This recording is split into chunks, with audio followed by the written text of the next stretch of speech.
बिहार के मुख्यमंत्री ने बहुत बड़ा जघन्य पाप किया है, उनको हिसाब देना होगा, उनको माफी मांगनी है। आप उसका हिजाब नीचे कर दिए, हिजाब आप खींच लिए, क्यों? कौन है आप? हिम्मत कैसे हो गई आपको? ये अधिकार आपको नहीं दिया गया किसी ने। आपकी इस घटना से बिहार ही नहीं, झारखंड से पूरे हर राज्य देश मर्माहत हुआ है। आप नारियों को सम्मान नहीं जानते, आप माताओं को सम्मान नहीं करता है, लोग बहनों को सम्मान नहीं करता है। बिहार में डॉक्टर नुसरत परवीन से जुड़े मामले के विवाद को लेकर झारखंड सरकार के स्वास्थ्य मंत्री डॉक्टर इरफान अंसारी ने मुख्यमंत्री नीतीश कुमार पर तीखा हमला बोला है। जामताड़ा में मीडिया से बातचीत करते हुए डॉक्टर अंसारी ने कहा कि यह मामला महिलाओं के सम्मान और संवैधानिक अधिकारों के खिलाफ है।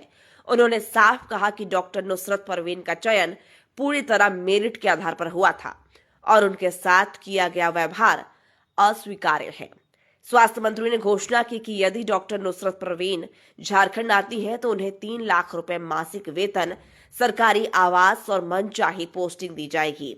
साथ ही उन्होंने कहा कि अगर यह घटना साजिश के तहत कराई गई है तो मुख्यमंत्री नीतीश कुमार को देश से माफी मांगनी चाहिए। इस दौरान डॉक्टर अंसारी ने उत्तर प्रदेश के मंत्री संजय निषाद और बिहार के मंत्री गिरिराज सिंह पर भी कड़ी टिप्पणी की। वहीं चाईबासा में बच्चे की मौत और एम्बुलेंस सुविधा नहीं मिलने के मामले पर मंत्री ने कहा कि तथ्य तोड़ मरोड़ कर पेश किए जा रहे हैं। सिविल सर्जन की रिपोर्ट के अनुसार बच्चा 4 साल का नहीं बल्कि 4 माह का था, जो पीलिया और बुखार से पीड़ित था और इलाज के दौरान उसकी मौत हुई। मंत्री ने कहा कि अगर किसी स्तर पर लापरवाही पाई जाती है तो दोषियों पर सख्त कार्रवाई होगी। इसके साथ ही स्वास्थ्य मंत्री डॉक्टर इरफान अंसारी ने राज्य के सभी जिलों में शव वाहन सुविधा उपलब्ध कराने की घोषणा की ताकि मृतकों को सम्मान के साथ उनके घर तक पहुंचाया जा सके। सर, डॉक्टर नुसरत परवीन को आपने 3 लाख का प्रस्ताव और फ्लैट और मनचाही पोस्टिंग की आपने प्रस्ताव दी है, सर क्या कहेंगे? आज वो ज्वाइन करने की जो है समाचार आ रही है।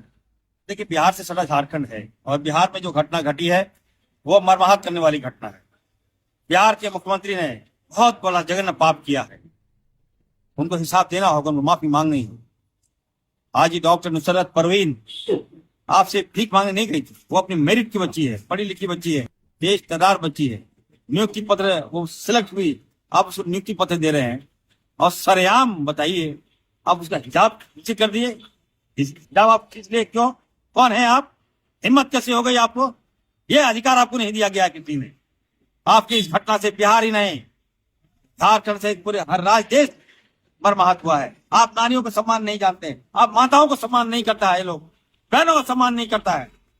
इसलिए मैंने फैसला लिया है, स्वास्थ्य मंत्री होने के नाते, लोकप्रिय सरकार आदरणीय हेमंत सोरेन जी के नेतृत्व में, मैं कांग्रेस के मंत्री होने के नाते मैं कहना चाहता हूं, मैंने ऑफर दिया है उस बच्ची को, तुम बिहार से बंगाल मत जाओ, तुम झारखंड आओ, मैं तुम्हें सम्मान दूंगा, मैं तुम्हें मनचाहा पोस्टिंग, मनचाहा जहां नौकरी करना चाहता करो, 3 लाख रुपया सैलरी दूंगा, मैं आपको सरकारी फ्लैट दूंगा और सुशासन दूंगा, अच्छा माहौल दूंगा, यहाँ आपको सम्मान मिलेगा।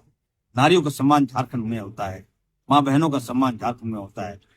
यहाँ बिजली ही नहीं मिलेगी आपको, यहाँ अत्याचार जुल्म नहीं मिलेगा आपको। किसी भी धर्म की बच्ची के साथ अगर ये अपमान होता, ये तो अल्पसंख्यक को 3 लाख सैलरी मैंने कहा है, अगर कोई अदर कास्ट का होता तो 6 लाख में सैलरी में देता। ये इरफान अंसारी है, याद रखिएगा, जात पात से नहीं, मेरी भावनाओं को समझिए। मैंने बच्ची को सम्मान दिया है, उस मेरिट को सम्मान दिया है, उस माँ बाप पे क्या बीतता होगा उसको मैंने सम्मान देने का काम किया है। मैं फिर से मैं कहना चाहता हूँ, भाजपा के लोग माफी मांगना चाहिए। उत्तर प्रदेश के एक मंत्री है संजय निषाद, क्या क्या बोल रहे हो यार, शर्म नहीं आ रहा है तो?